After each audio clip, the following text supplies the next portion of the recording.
Hi, Eric Wilson here, independent licensed mechanic, 30 years of experience. In the next short while, I'm going to show you the inside story on this 2011 Hyundai Sonata so you can make yourself an informed decision on whether this is for you or not. Now, coming in on the front left tire, you've got about 70 to 80% tread on snow tires, so definitely a lot to tread for the winter time.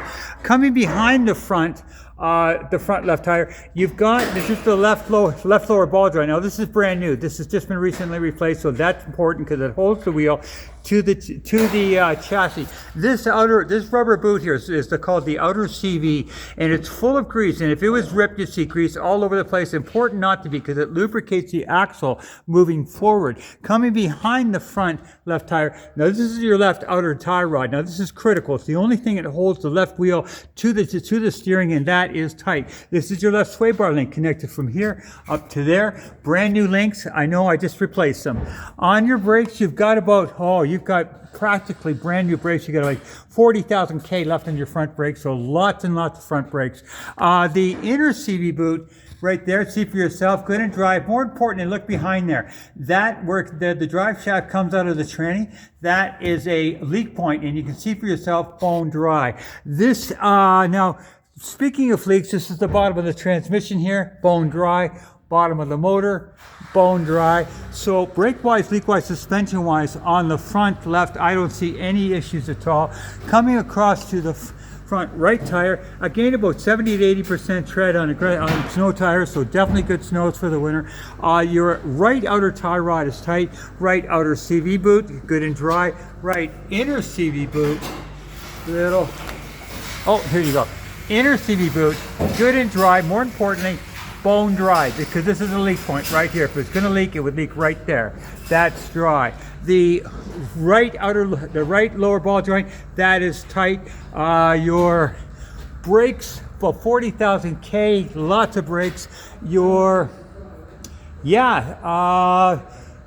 Brake-wise, leak-wise, suspension-wise, this is the bottom of the motor as well, bone dry. So brake-wise, leak-wise, suspension-wise, no issues that I can see. Now, this is your catalytic converter. Nothing wrong with it. Big problem is that in this economy, people are hurting. They're laying on the ground, reaching up with a sawzall, going cut, and taking this to the wrecking yard, getting about $100 from the wrecking yard. Now, I'm going to put a catalytic theft protection system on this, a stainless steel wire cage that's going to stop that from getting stolen if you buy. And that costs you nothing, my friend. Now, following the exhaust down, following it down, follow it down. Yeah, you know what? No issues with the exhaust. The rear right tire, staying about 70% tread on aggressive snow tires. Definitely lots of tread for the winter.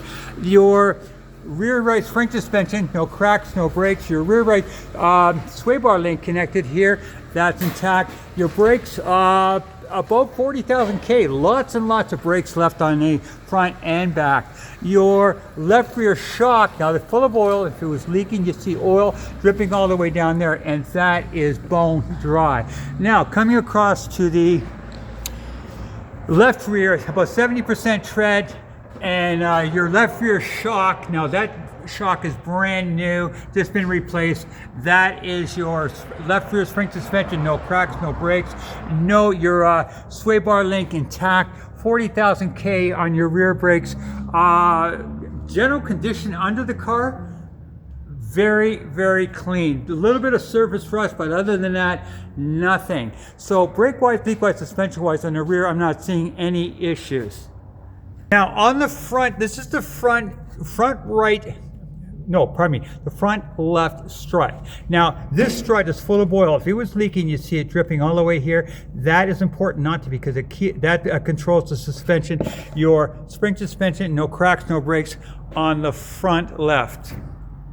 On the front right, same thing, full of oil. If it was leaking, see it right there. In fact, these struts, if not new, are very recent. So your spring suspension, no cracks, no breaks, so no issues on the front, right, and left spring suspension and shock. Okay, you got just $199,904 for not even 200,000 K, which is definitely good for K. No cracks in your windshield, and I'm just checking for codes right now. And I'm scanning for codes, and the vehicle has no fault codes, which is a good sign. Now I'm going to take out and show you the condition of the motor. Okay, with the motor running, very, very smooth. Okay, and a shot of the exhaust, very, very clean. Now, one thing I always do is I take off the oil cap and I take a look underneath and see if there's any indication of white goo. Now, white goo is very evident, and I don't see any indication of it here, and that's good because that would be a mixture of oil and antifreeze, which is a big problem. A head gasket, and I don't see any indication of that in this motor. In fact, I don't hear any indication of problems in this motor whatsoever. As far as I can tell, this vehicle has been well maintained. Now, in addition to giving you the catalytic theft protection system if you buy, I'm also going to plug this into your OBD2 port. Now, I've used this for a lot of years, and it says 15% fuel savings, but on average, I find it at least 10, sometimes a little more, but it's definitely, you're going to get 10 to 15% fuel saving, and this is free. This and the catalytic theft protection system is going to be, I'm going to give it to you free of charge if you buy. So, hopefully this will help you make an informed decision. I look forward to being of service to you, and feel free to give me a call and I can tell you anything I know about the vehicle. Thank you very much.